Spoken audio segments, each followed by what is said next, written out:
একঘেয়ে সবজি স্বাদ বদলাতে ঝটপট বানিয়ে ফেলো টক ঝাল মিষ্টি ভীষণই টেস্টি কুমড়োর এই রেসিপিটি। এটা বানাতে প্রথমে একটা কড়াইয়ে 3 চামচ সর্ষের তেল খুব ভালো করে গরম করে এতে ফোড়নে তেজপাতা, শুকনো লঙ্কা এবং 5 ফোড়ন দিয়ে 15 থেকে 20 সেকেন্ড ভেজে এর মধ্যে খোসা সমেত ডুমো করে কাটা কুমড়ো এবং দুটো মাঝারি সাইজের আলু দিয়ে নাড়িয়ে ঢাকনা চেপে কিছুক্ষণ ভেজে নিও।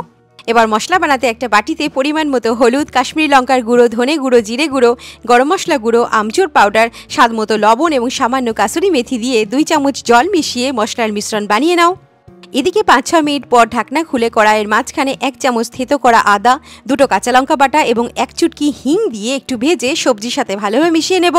এরপর মশলা মিক্সচার এবং চিনি দিয়ে আরও 2-3 মিনিট সবজির সাথে কষিয়ে নেব। প্রয়োজনে সামান্য জল অ্যাড করতে পারো। এবার একদম কম আঁচে আবারও ঢাকনা চেপে সবজি নরম হওয়া পর্যন্ত আরও 5-6 মিনিট মতো কষিয়ে নিতে হবে। লুচি পরোটার সাথে এটা খেতে জাস্ট অসাম লাগে। নিত্য নতুন রেসিপির আপডেটস পেতে সাবস্ক্রাইব করো শ্রীতমাস কিচেন বাংলা।